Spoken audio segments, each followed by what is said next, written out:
Well, hello everybody. Welcome to Aquarius Rising on this marvelous Monday. And as my screen popped on, my lights went off. Load shedding. It's freezing. I got to tell you, yesterday was Mother's Day. We had load shedding from, it was supposed to be 8 until 10 in the morning. It ended up being from 8 until 12. And then, and I was cooking. Okay, I had this whole big cooking thing. So, and then again, it was about 2:30, off again until 8 o'clock. 8 o'clock last night. So we literally had 2 hours of power yesterday, and it was freezing. I got to tell you. So we're having fun and games in South Africa here at the moment.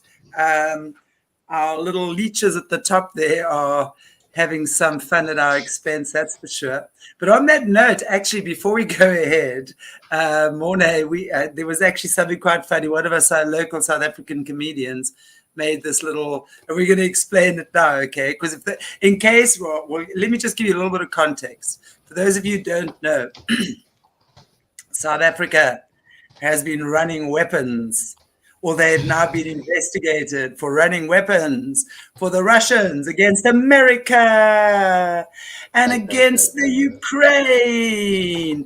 But anyway, this is what one of our local comedians had to say about this. So go, Morné. Now we're in touch with the US because they've accused us of giving weapons to Russia at the Simonstown Naval Base.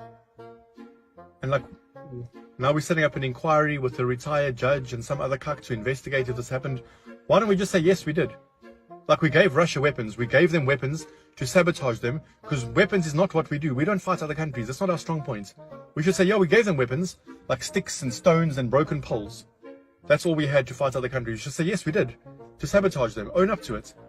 And why is Russia coming to us and asking us for weapons to fight other countries? It's like you get those people who will go to a steakhouse and then they'll order a piece of fish. You're not going to get a good piece of fish at a steakhouse. You're not going to get good weapons for war from South Africa. Like, you could come here for things like a load shedding switch. We could do that really well. We do really good load shedding switches. If you want a rugby player, we can give you 1 or 2 really good rugby players. Or like inflation, we're good at inflation. Come here, fetch your inflation. Expensive cheese, we can do that. Interest rates, we've got very high interest rates. Come here for interest rates if you want really high interest rates. But not weapons to fight other countries. And this could probably go one of two ways. Either USA will think, you know what, we're going to invade this country, and they'll get here with all their people, they'll arrive in all their ships and tanks and aeroplanes and cuck. They'll land, and then they will find out they can't charge their phones and let their people know that they've landed safely. Then they'll leave. They'll last 2 hours and they'll go. They'll just say no, they decided against it, and make up some excuse to go fight some other country where they had electricity. Or the other way it can go is they can find that they can learn that they get 20 Rand for $1, which means they could probably buy like a Wacky Wednesday for 7 cents, and they would spend years here invading us. Like, if I could get a Wacky Wednesday for 7 cents in another country, I'd also make up a story that they sold weapons somewhere, so I could go invade there. Just go invade for like 3 years. And why the Simonstown Naval Base? Like, what are they doing in a belly button?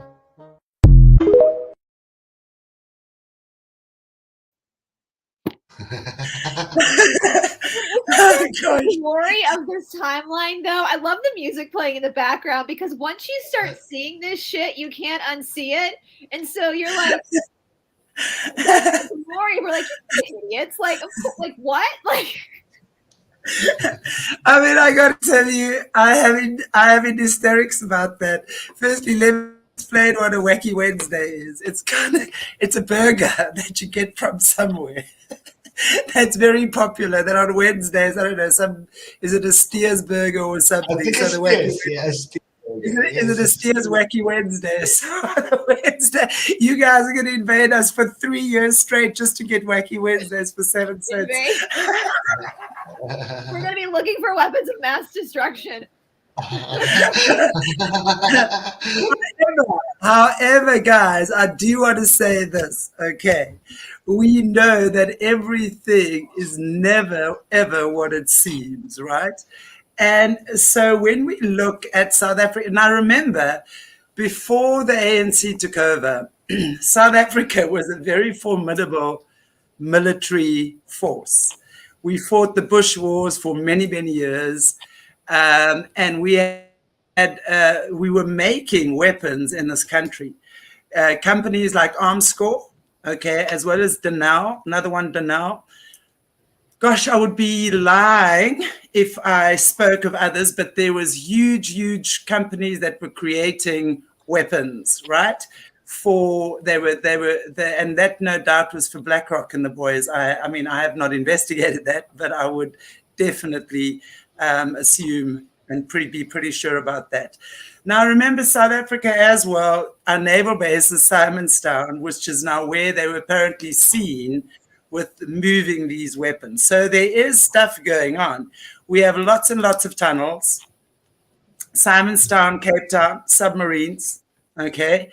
Cyril Ramaphosa, our president, I don't want to say that word, is truly, he is known, I mean, if we think Jacob Zuma was corrupt, this man is a million times worse. He is already known to be in any type, I mean, he has these wildlife farms where he breeds wildlife, and then he gets his buddies to come and shoot his wildlife with just like, wildlife trafficking, rhino horn trafficking, elephant tusk trafficking, drug trafficking, CHILD trafficking, any gold, diamonds, anything. Remember, his roots come from the mining industry. He is very well entrenched.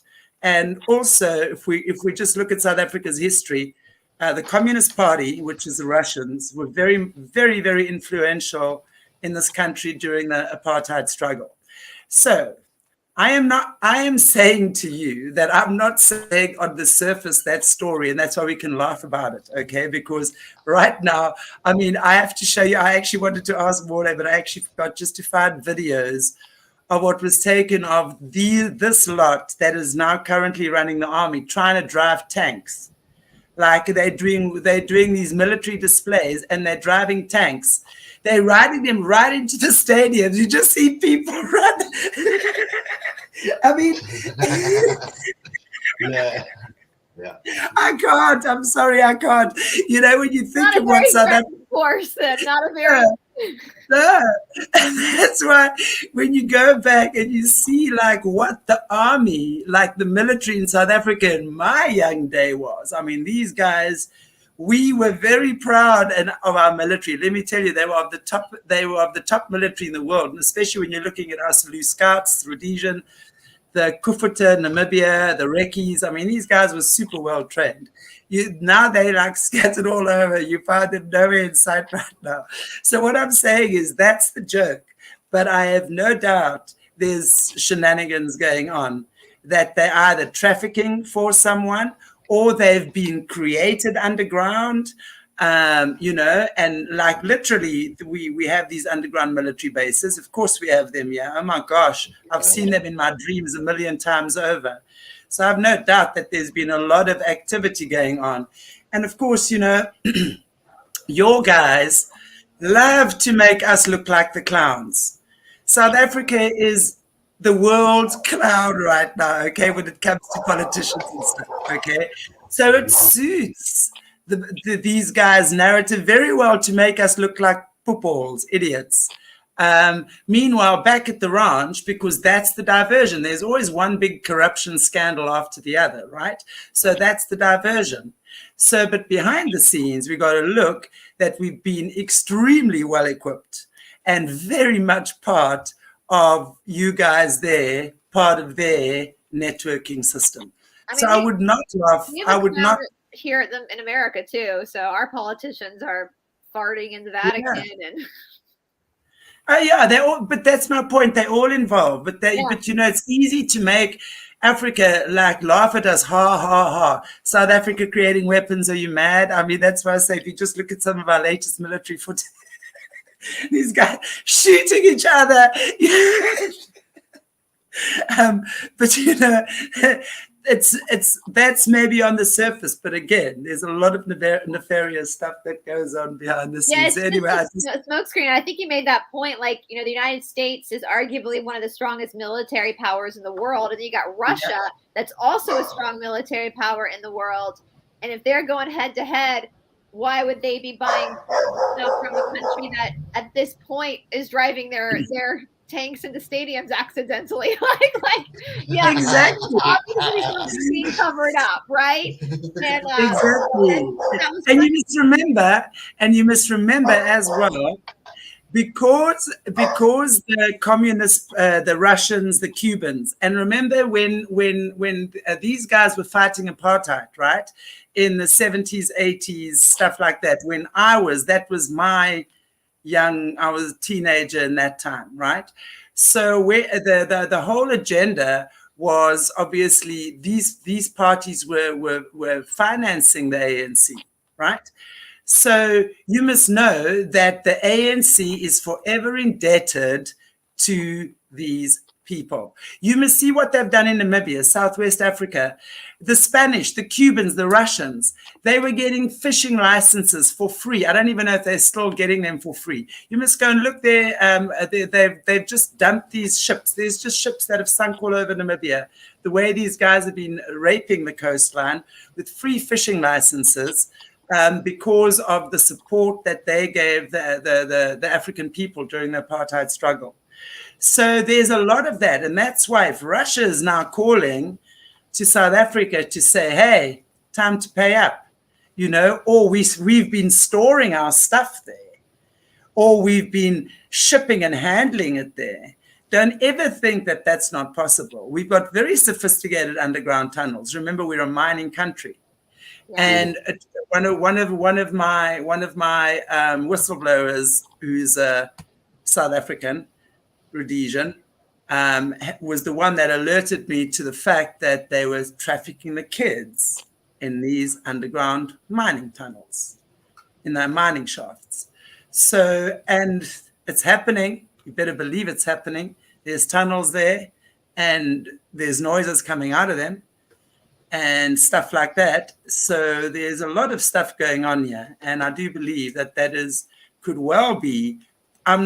Please note, this is all speculation. Do I know this for sure? No, I just know how these things work. And I'm understanding what hold the Russians have on the African National Congress because of unpaid debts. Remember the World Monetary, is it the IMF? That's what, and do you know what these guys are doing now? 30% of the Ukraine is owned by BlackRock. Did you know that? They've bought the Ukraine out. That's exactly what they did to Africa. They absolutely came here with the Bush Wars. They destroyed our continent with the Bush Wars. And then they come and they buy our resources and they start owning our country. That's why I keep saying the Rockefellers own our country. And if you think they don't, think again. So we have to realize everything is very nefariously integrated. And hopefully at some point it'll all come to light. But anyway, that was just a little bit light on the topic. Well, and but I do believe. How many people are going to see this news story and just take it at face value that the South African, that this is what's happening? But when you've woken up, like that comedian, like once you see it, you're like, LOL, that's not what's happening. Like, you know, like common sense ain't so common. Like why, you know? It's interesting. You know, I'm doing the Arcturian analog anthology on my channel as well, and they talk a lot about how when the Anunnaki came to our planet and started to mess with our DNA, because the Anunnaki. And not all Anunnaki were bad guys, please. Like every species has its free will choice. And if they judged us humans based off of the 1%, we'd all be screwed, right? But the Anunnaki were looking for resources like gold because their planet had run out of it. And so they genetically programmed us to be subservient, to be slaves. so that we would do this for them. And that is why we have the propensity, and this is according to the Actuarian anthology, and I agree with this. This is why we have the propensity to follow the leader. This is why we have the propensity to believe what's told to us by those that we deem to be superior to us, like the experts, the media, the doctors. We have this propensity not to question because we've been genetically created to follow the leader. And that's why religions thrive on this planet. Like, religions aren't something that I really, from my studies, exist on other planets. But they thrive here because we have that in our DNA to be a slave to something. And that's part of why we have this friction now of being like, hold up. No. Like, the critical thinking starts to kick in. And you guys, I know you guys, from what Mr. Fox has told me, and you guys can verify this, that the Cassiopeans say that the New World Order will be able to accomplish 80% of what they're planning to accomplish. So buckle up, and that's and they're the ones that say knowledge is power, knowledge protects, and knowledge is infinite. And it's important that we understand. And that's why you guys do such a good job of exposing that we understand what they're doing. Yeah, so that absolutely. we can see it, because it's going to 80% of this is going to start to unfold before things start to shift. So it's going to get, and we're seeing it. Like, we're seeing it's comical. I was watching shorts before I got on YouTube, now I don't have children, so I've been aware of this gender issue, but from afar, because I don't have kids. And when I started watching these shorts of what's happening in schools at this point, Yeah. We can see this is what I keep saying. I'm seeing a lot of this stuff. It's freaking me the F out, because when you're seeing these drag queens now, and I've always really enjoyed the drag queens, I promise you. I've had a friend who was a drag queen, the most beautiful man, and you would never think that he even would enjoy wearing women's clothing, let alone underwear. But, really, and had lots of fun, but knew completely there's a time and a place, and I'd go to drag shows and things. I love them. They're adorable. I mean, when they start, yeah. I lived in West Hollywood when I lived in LA after college. I lived out there for a while. And I lived right where I was in between Sunset Boulevard and Santa Monica Boulevard. And Sunset was where the vibe, all the rocker, bars, got the straight street of bars. But Santa Monica was where all the gay bars. And I preferred going there with my gay friends because it was cleaner. The men I was around actually appreciated the effort I put into my outfit. And I felt safe as a woman. I knew I wasn't going to be taken advantage of, and I knew I could have fun with my friends, and I was going to be safe and get home safely. And I would go to these on Tuesday nights. There was drag shows, and I would go with my friends. It was adult entertainment, though. There were no children allowed. It was in a bar. And there is a nonprofit here in the United States. I think I've spoken about this before, and I think they're in Canada. I think they're opening up locations all over the world. It's called Gays Against Groomers. Against Groomers. It is an incredible nonprofit. I've been following what they're doing. They have a lot of drag queens, transgender people who are saying enough is enough. Let kids be. Let kids. And one of the lesbians keeps talking about save the tomboys. Save the tomboys. I saw that. Tomboys. Yes. Yeah. And I hope once money is really coming in better from where I can send more money to them, because what they're doing is unbelievable. And I want to reiterate, because I know sometimes one of the things that drives me crazy about this community is people tend to get very vigilante, which is not a good thing. And we have to understand that the us versus them mentality, there's always shades of gray. And when it comes to grooming children, that's not just an issue in the LGBTQ guys. That's an issue everywhere. I mean, look at Rihanna at the Super Bowl, with a pregnant stummy, touching her and smelling it. I mean, it's the grooming is everywhere. Yeah. And if straight people think it's only happening now with this predators, because I don't want to call them drag, because real drag queens know it's not good for kids. Oh, absolutely. Yes. Yeah, it's a whole different story. So I would see them as groomers, whatever.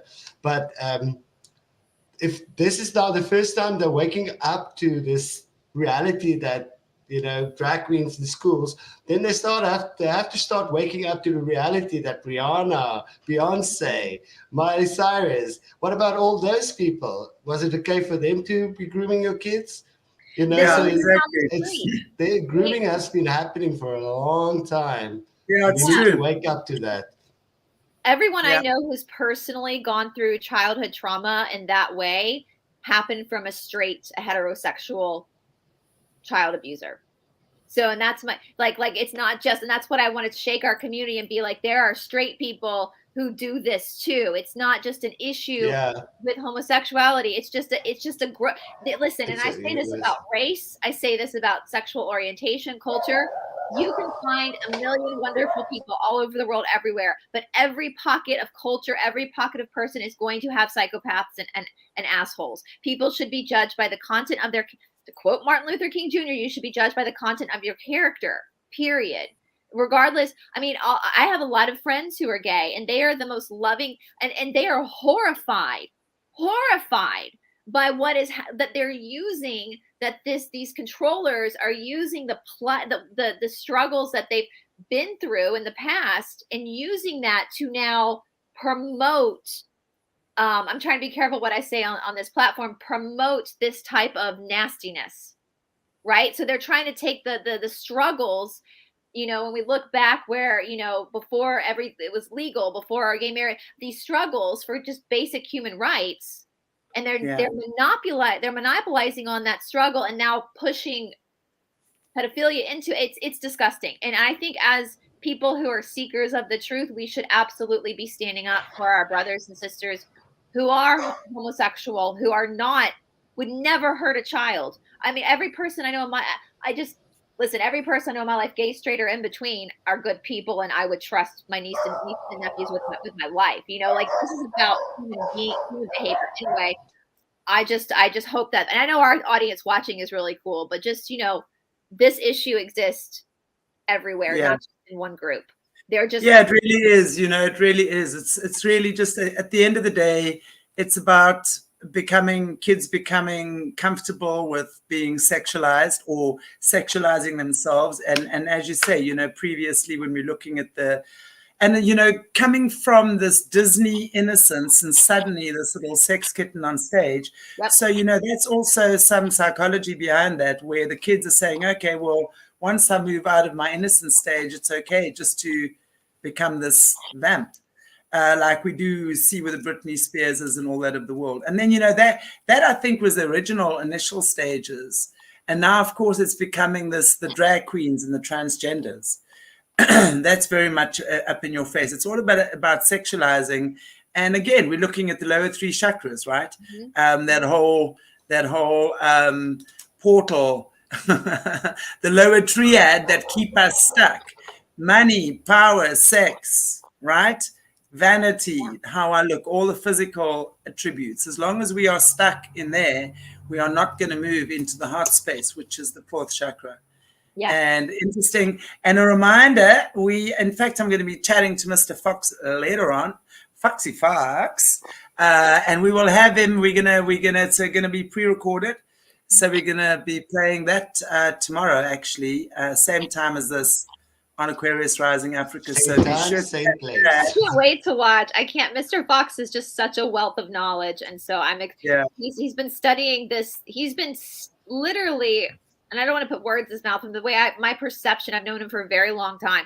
He's been literally studying the controllers through these messages. So he understands, he can see what's happening from a very broad perspective, just because he has been studying this. And I keep asking him to read the Emerald Tablets, because every time we get into it, I'm like, oh my God, it's exactly what the Law of One says. But he's never read the Emerald Tablets. And I told him yesterday, I was like, you should probably sit down and read them, because they literally mirror exactly what the Law of One says. And the Cassiopeians are working from that template. Yeah. And once you understand, like, the fourth density negative, and I know you guys are probably going to be talking some about this with the SRA and like what the point of like what the organic portals are doing. When you start to see it, I was laughing before we came on about the whole South, like, God, they must be really bored if they're trying to create this, entertainment for themselves. But it's much more than that. I said that jokingly. It's much, much more. There are other things going on. If you guys go to, where Mr. Fox and I did an episode over the Malaysia flight that disappeared in 2014. The Cassiopeians know exactly what happened, and they explain it, and they explain kind of the flight accidentally went into like a thing that with the crossing of the densities, and the controllers, oops, like they didn't realize it was going to happen, and they had to pull back on some of their other planning because of this accident that happened. And so it's a very interesting perspective when you can understand from a greater whole. And that's why I think the Cassiopeians say knowledge is power, knowledge protects, and knowledge is infinite. When we talk about these things, when we so many people we see in this community won't even like look at stuff because they're afraid it's satanic or something. And I'm like, this is how you learn, though. This is how you understand things. This is how you're able to protect yourself, right? It's not, if you really think just by reading something, you're all of a sudden you're going to be like a dark soul, then you don't really understand spirituality to begin with, because every single person, we're in the density of choice. And it's interesting, I will say, because Thoth is also known as Hermes, or I hope I'm saying that right. That's the other, and Odin, he's also considered Odin from the Viking group. And I'm actually in the middle of researching right now the Hermetic Order of the Golden Dawn, which is where we see a lot of the controllers coming from. But once you understand, once you really get that darkness can't create anything, only the light can create, you can then see exactly what they're doing. And so you're not going to take something true. Yeah. It's true, because the differences, and you see, this is exactly where it takes discernment. Mm-hmm. I can see where people get caught up. I promise you I can. From my point of discernment, I can see how people would have taken and how subtly and manipulatively the controllers would have used this information and twisted it ever so slightly. It's like I often say, I so often get misquoted. Like it's in terms of let's use an example. Let's go and eat, grandpa. Or let's go and eat, grandpa. No comma. Totally different sentence. Exactly. Same words, different energy, different meaning, right? So that's what I'm saying. It's like that. So we have to really be so aware, because yes, these guys are super slick and they are super, super, super manipulative. So if we can really, and the only way you're going to know that is through trusting yourself and knowing you're going to make a mistake sometime, knowing you're going to make a wrong turn sometime, but also trusting yourself enough to know that when you realize you've made the wrong turn, you go, back, I'm reversing, I'm taking that road now. So you've got to be able to acknowledge, and you've got to be able to, and this is where it's not what other people are telling you. It's not what you've read. It's nothing that's in your head that is theory. It's nothing theoretical. We're talking about now applying, because if we say you got to use your intuition to discern, that sounds like words to most people. Now, in my language, when I'm in tune with my intuition, it means I'm connected to God. It means I'm in alignment. Okay, and I will know, boom, boom, boom. I'll get stuff, and I've learned how to hear and discern the voice of the divine. Okay, so I will act on that. But if you are not used to trusting your intuition, the only way, and let's say somebody else has put a whole lot of crap in your head for all your life, and that's all you know, the only way is to reverse out of that, decide to reverse out of that, right? And then decide to follow a different path and know that, like a child learning how to walk and crawl, you're going to fall, you're going to stumble, you're going to knock your head, you're going to have a big fat egg on the side of your head sometimes from knocking your head. My poor child did that once. I felt like the worst mother ever. he had this egg within 3 seconds. I was like, oh my God, they're going to have me up for child abuse. Anyway, so it was like, you got to be able to understand that you're going to make mistakes. But you've got to be wise enough to recognize when you're making a mistake and you're not acting within your integrity, right? Integrity is doing what you know is right and acting on what you know is right, or acting on what you've said you're going to do. So if you've said, I'm going to trust my intuition, and that doesn't mean that the first wobble, you got to back off. You see, that's where you got to trust. That the first wobble, where you get stronger. That's what's getting stronger. Yep. So you've got to learn to wobble to get stronger, or wobble to realize, okay, reverse. That's what we've got to learn. And that's what these guys are masters of. They have mimicked the frequencies to perfection. Yep. And more.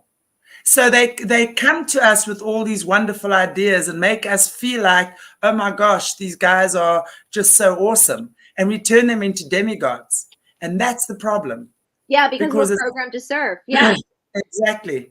And I will say too, I've often thought, like, here in most court systems around the world, we have this concept called hearsay. So if somebody's sitting in the witness box and they're being questioned and they didn't see it themselves exactly, it's considered hearsay, and usually it's inadmissible. You can't try a factual case off of gossip, basically, right? And so I always say, people, for me, reading these emerald tablets, everything that Thoth has said in these emerald tablets is indication to me that he is polarized positive, because it's all about freeing yourself, not gossiping, working on yourself, healing yourself. He doesn't want you to call him a god. He's a teacher. So what the other side has done is they've manipulated Thoth. That's not Thoth's fault. Just like if somebody twists my words or Shanti's word or Morné's words, it's not our fault. We can't control what other people do.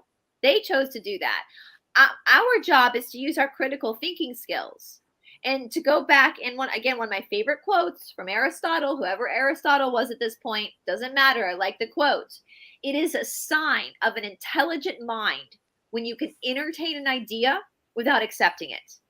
And that should be the basis of all scholarly research and understanding, is being able to read the emerald tablets from a non-biased perspective, just to see what Thoth says in his own words, right? Yeah. Because this is written by Thoth. And I don't know, I haven't noticed anything in this that I can see. I can definitely see where the dark has twisted it and made it nefarious.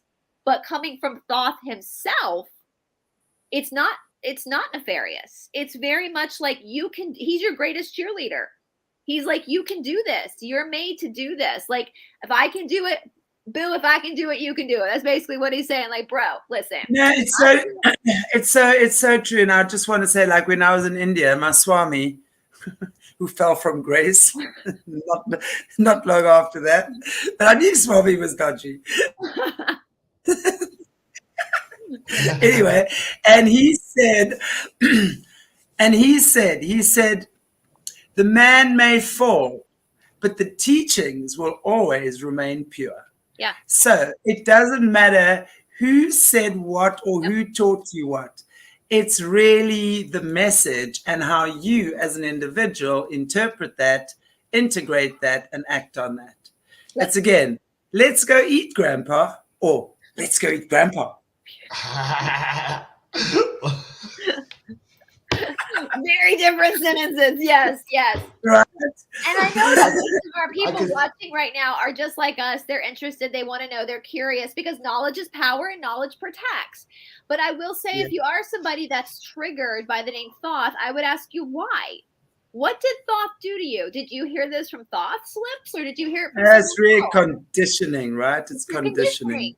Because I guarantee you, if you just read the emerald tablets, you're going to see that this dude was actually pretty clever, and he really cares about humanity, and he wants us to be free. He doesn't want us. He's telling you in the last tablet and in this tablet, he's going to tell you, you need to align with the brothers of light.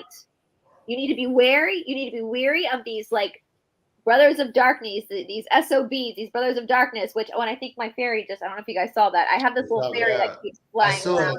I saw it. It's like a little, I always see it in the camera. I never cool. Anyway, You know, he's telling you, and he's be aware of the brothers of darkness. He's warning you that they will try to mimic the light. I mean, I'm probably sure he was aware that they were going to mimic him as well. But he's warning you that only you can really decipher between the true brothers of light and the fake bling bling that the bling bling that the darkness tries to mimic, right?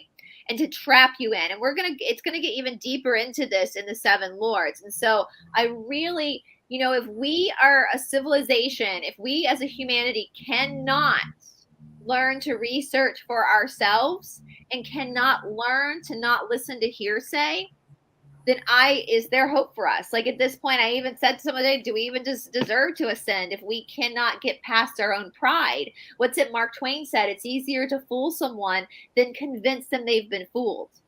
Right? And I don't want to be a fool. I'm too smart for that. I know I'm smart. Listen, I know I'm smart. I know I am.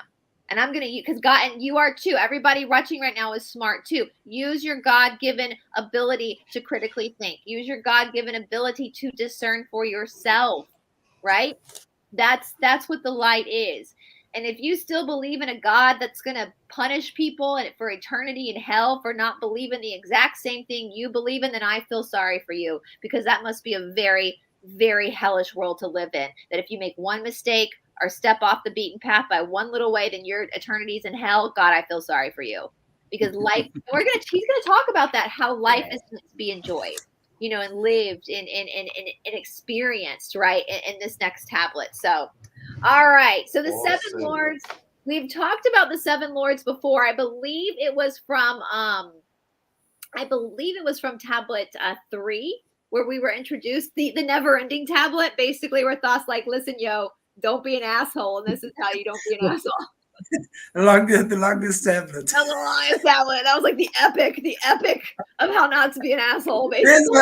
There's a lot here we got to get through, guys. Yes, like listen, yo. Like we got to go. When they say everything we need to learn, we learned in kindergarten. Thoth like literally brought us back to kindergarten. He was like, 1 + 1 is 2, and don't be mean to each other. Don't gossip. Like literally for like 10 episodes was like, I mean it, guys. Don't be mean to each other. Stop it. Stop it. So that was when we were first introduced to the Seven Lords. And that's a good thing to see too. So if someone wasn't familiar with the chakra system, they might not understand that that's what he's talking about when he refers to the Seven Lords. So that's why knowledge is power, knowledge protects. So there might be a reaction. Oh, he's talking about some entities. No, he's literally talking about the energy of your chakras. And in this tablet, he's going to get more into how deep this energy, like how this energy has carried you through. Right. So I'm going to start. I think I'll just do it like I have been doing it. We're going to get through all of, Thoth's what Thoth is saying, and then go back and look at Doriel's commentary. So he says, "Harkee, O man, and list to my voice. Open thy mind space and drink of my wisdom." So basically, he's like, open your mind. Don't close your mind. Don't you close your mind. Nah, open your mind and just listen to what I'm telling you. That's all he's saying, is just listen to what I'm telling you. Dark is the pathway of life that ye traveled. Many the pitfalls that lie in thy way. Seek ye ever to gain a greater wisdom. Attain it, and it shall be light on thy way. So this, to me, was when I first read this myself, the first verse was like the most powerful to me and kind of sums up what he's going to say. Harkee, O man, and listen to my voice. Open thy mind and thy mind space and drink of my wisdom. So be open-minded. Listen to what I'm going to tell you. Dark is the pathway of life that ye traveled. You have been completely, you've been surrounded by your own shadow side. You've been surrounded. I mean, literally in our timeline, we not only within ourselves, but I mean, we just listened to the South African comedian. We are surrounded with darkness. We are surrounded with it's infiltrated everything. So your life, you've traveled through this darkness. And you're going to have pitfalls. There are going to be pitfalls, which we spoke about in tablet 6. But the more you keep pushing forward, you're going to gain a greater wisdom. And when you're able to, as Shanti says, transmute that darkness within yourself, that darkness becomes a light along your way. It starts to give you that wisdom that you need. And that's why shadow work is so important, because what you resist will persist. So that's why it's important to take those issues and present them to the light, so that they start to lose that power over you, right? Open thy soul, O man, to the cosmic, and let it flow as one with thy soul. So you are part of the cosmos. You are not separate. That's what makes me so infuriated when, like, especially the Christians get really big about astrology being bad. You're part of the cosmos. You are part. God, in what universe, in what world did God not create the zodiac as well? In what world was Lucifer able to create anything?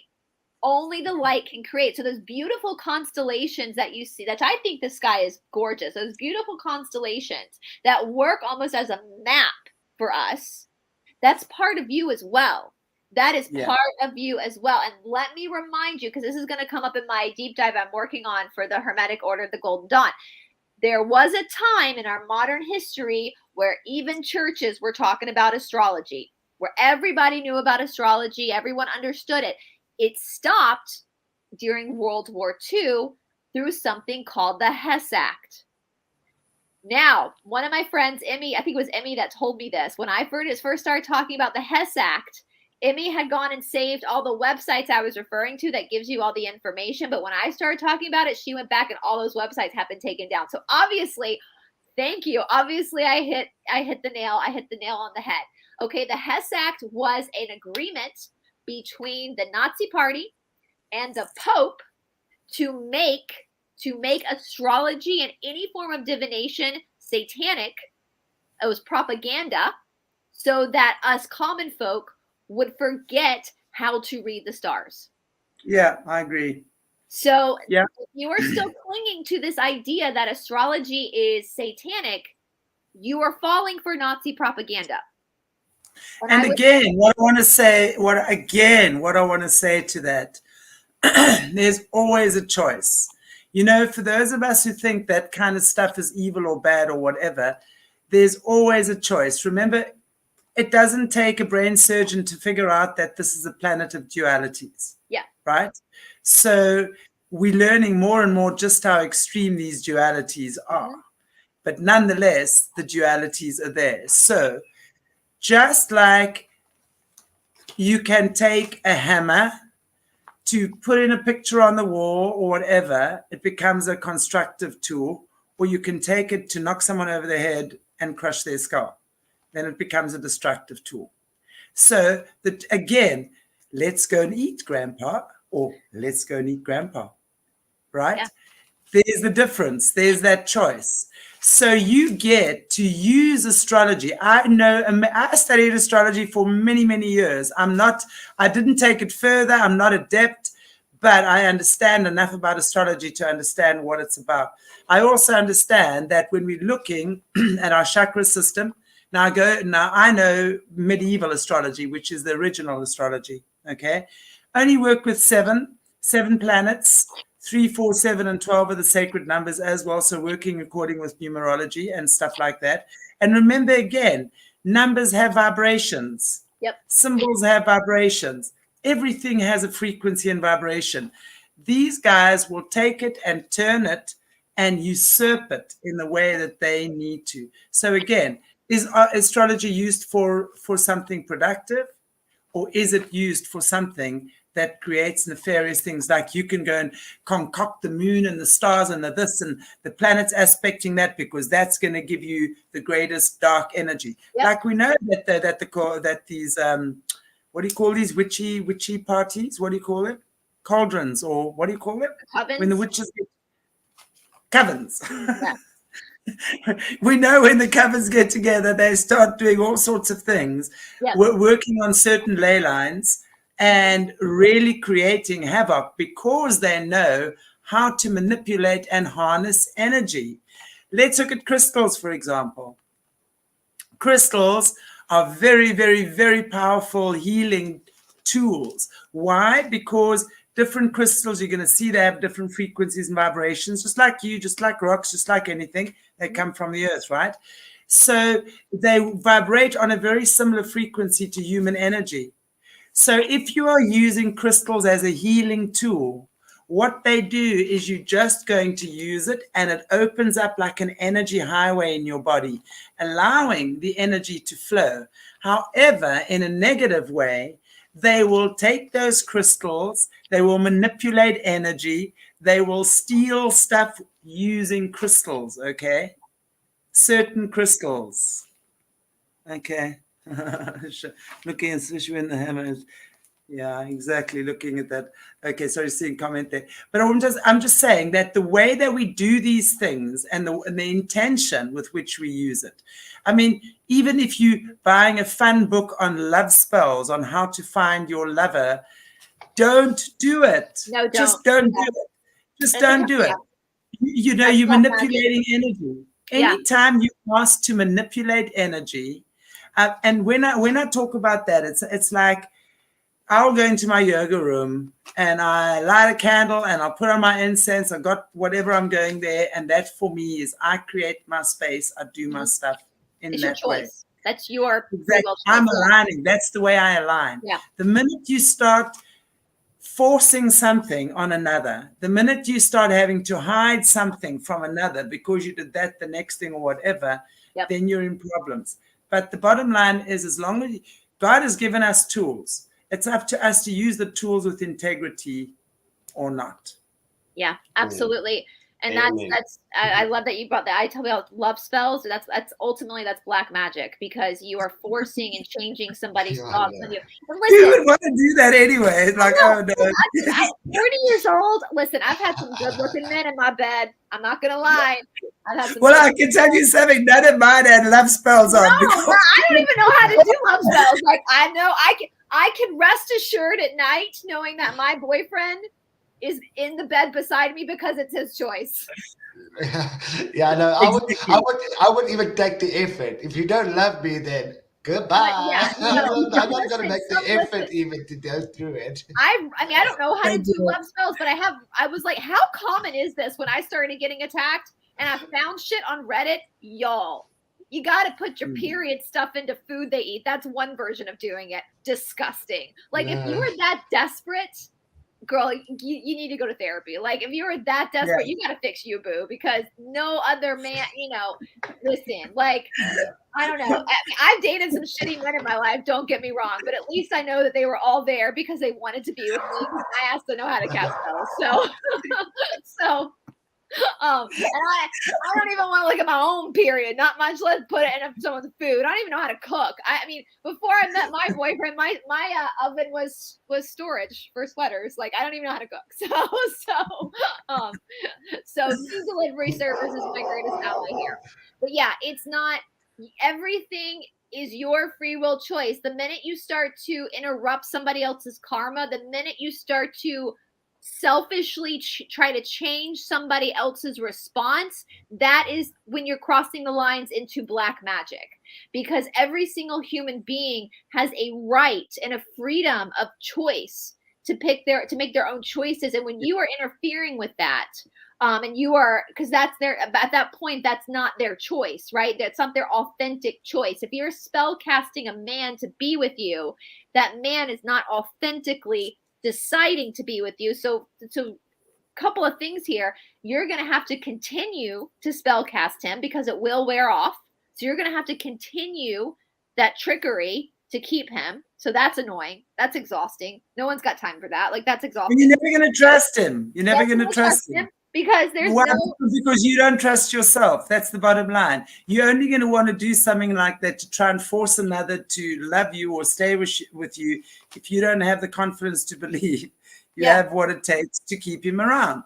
That's the bottom line. You can always be jealous of others, thinking they're going to they're going to run off with another girl. Listen, like, I work better in a partnership. I like being I'm a serial monogamist. I like being, but I'm also okay by myself. I spent a lot of time by myself after my last disastrous relationship. I intentionally spent a lot of time by myself. I think I'm pretty cool. Like, I like being, I like my alone time. I like great music. I have fun. And so that if you are that desperate to control that man, then you need to go and fix what's inside of you that you are not confident in. And so, yeah, I know that kind of took a derailed from the astrology, but yeah, that's something like, I don't know.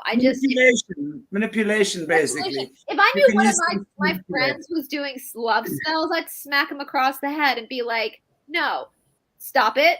You and I are going to go on a girls trip, just the two of us, because you got to stop this shit. It's not going to work out good for either of you. It's going to be exhausting.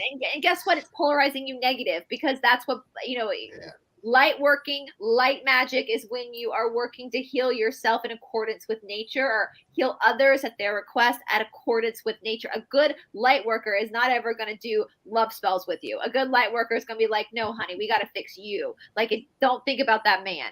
There's many men out there. Like, you seen one cock, you seen them all. Like, sorry. You know, like, let's put them aside for a second, right? Like, the one-eyed monster, it's there, it's not going anywhere, you know. So you know, but black magic is when you work against nature for your own selfish desires, and that is polarizing negative. That is, and then you become enslaved to that lifestyle. As I said, with things like love spells that seem harmless, you have to continue doing those to keep the man interested in you. I know. It's not just that, because that might be something small. Because remember, that's what the whole of the dark is about. It's about manipulation. Mm-hmm. It's about trickery. It's about sorcery. Yep. So it's like high level, and I mean, the more you. I mean, I'm sure they would probably start you off doing little love spells on each other. And then, let's say you little witch in training. Let's do a love spell on your little boyfriend and see if it works, So I'm sure they'd probably start stuff like that. But then, of course, progress to the higher, more depth stuff. So it doesn't stop. And as you say, you become the more you do the stuff, the less you're actually trusting yourself and your connection to God. Because at the end of the day, the minute you've got to do something that forces another to experience life against their will, or in a negative way, or in any way really according to your will, that's when it's exactly true. It's like you got to keep holding it's like you got to keep being sure that these spells aren't wearing off. You've got to keep watching your back. You've got to keep making sure that everything is going according to the way you need it to go. And really, at the end of the day, when you just let go, when you just allow yourself to just let go and let God, it's that simple. Yeah. You align with God or your divine creator, whatever you choose to call the big girl or the big guy upstairs, so to speak, that is really your personal relationship with your creator. And you know what it is when you are doing something for your highest good and therefore the high. And I'm not talking about selfishly. I'm talking about when you actually understand you're a conduit for God. Yeah. And then you got to take care of yourself. Just like the witches in the what was that? What do you call it again? Coven. They're doing a whole lot of spells and chanting and la la la, whatever, and they've got to be clean and fasting and what have you. We also require that. They also require that. Don't think they want to be all dirty and sludgy. No. They know exactly what they need as well. So it's always about the intention. Yeah. Always about the intention. When your intention, I can tell you as a healer, when I'm standing working with someone, my prayer is always, let your will be their will. Yeah. And that's it. And you create, you turn yourself into a conduit. You don't manipulate. You feel and you act on what God is guiding you to do in that moment with that person or in that situation. Not trying to do something, stir 3 times that, 4 of that, 6 of that, light it up, throw it there, hide it under. No, none of that. It's just a moment of feeling. It's like a gold liquid that flows through you and into the experience. That's all I'm saying. That's when you know. And I love that because I'm thinking about like all the research I did, and like, because I didn't realize that spell casting was as common as it was until I started getting really attacked. And even, and you're right, Shanti, like, I don't want to cast spells. Like, I don't have time for this shit. Like, even when it, like, I used to tell my parents back when I was a kid, that we had the DARE programs in school when I was a kid about just say no to drugs. And when it came to things like speed was a big, I don't even know if speed is a big thing anymore, but I would tell my parents, don't worry, I don't want to be up for 4 days. That sounds exhausting. Like that's too much of a commitment. Like I don't want to be up for 4 days. Like that's not appealing to me. And even there was one spell I read on like Reddit where if you want to break two people up, it doesn't even have to be a relationship, a friendship, a business, whatever. You like have to take a picture and rip it apart and freeze it. But you have to keep like doing, it's just like, who the fuck has time for this? Like, there is so much life out there to be lived. And if you are going to become a slave to this like sorcery and that you got to keep doing, like, this is annoying. Like, I'm sorry, there's so much better things to do. And and you become a slave to that because you don't trust yourself, because you don't trust that you are good enough, that you don't trust that you are whole enough.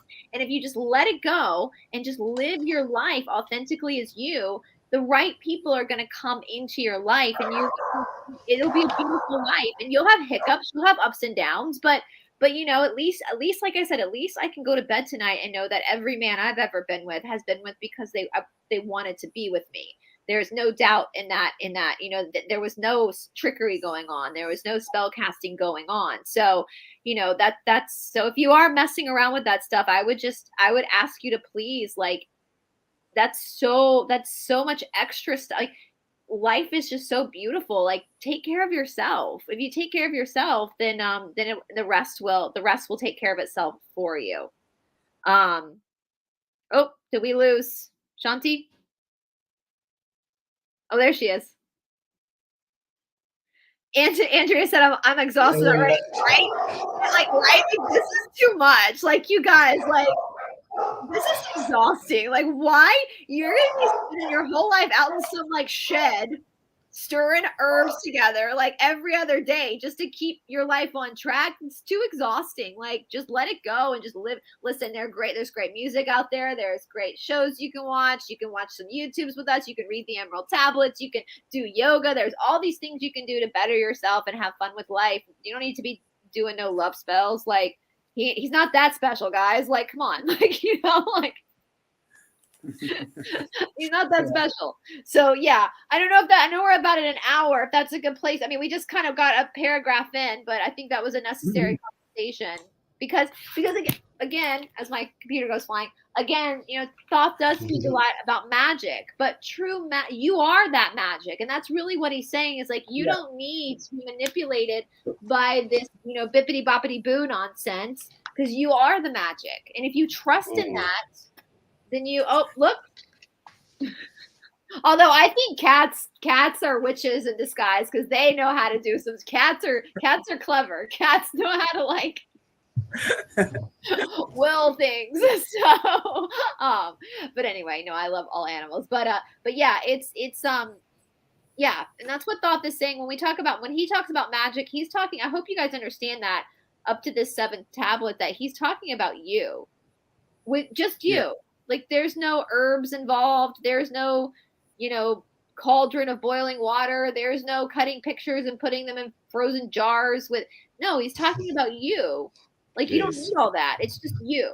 So anyway, and then I guess next week we can pick it up from there. Indeed, we shall. Why is my sound so terrible? Am I echoing? No, you're fine.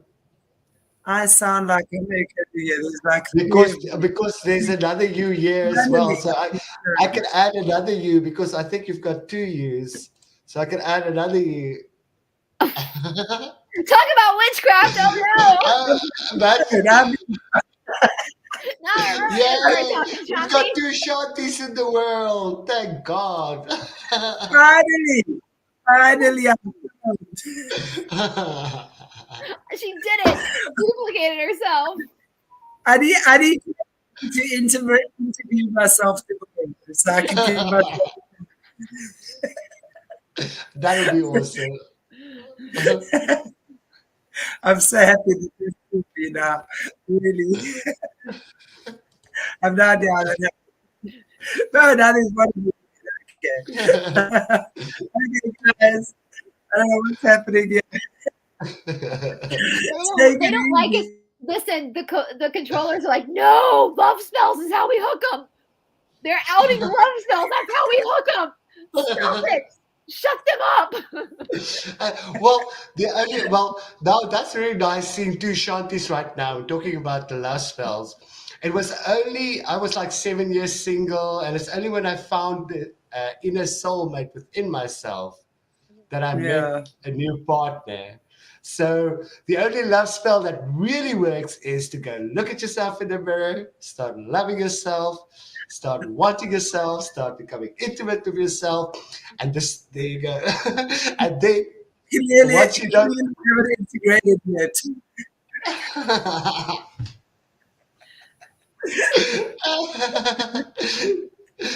Your inner soulmate is like waiting for you. Yes. They're playing with each other. My inner soulmate wants nothing to do with this inspiration thing. It's quite happy being single and independent. Yeah, no, and we talked about this with a Hathor. Like, that's why you buy your sexy panties, guys. It's not for your boyfriend. I don't think your boyfriend wants you wearing panties anyway. It's not for him. It's for you, right? It's for you. Trust me, I have multiple double trouble. Should I love it. And multiple boyfriends like, why? Double trouble. Double trouble. Indeed. It's those fancy South African weapons that can clone her that they're used to. It was me all along. It was Chantelle all along. So funny. Anyway. Okay, guys. Love you all, man. It's sounding like there's 4 in the room here as well. So clearly we need some kind of. You can have your own coven, Shanti. Just a bunch of little you. Your own coven. There you go. And it's not even a mini. It's a full size. Large size. That's so awesome. I can't wait to go see that stuff. Anyway, okay, guys, take it easy. See you on Wednesday. Yes, bye-bye. Bye.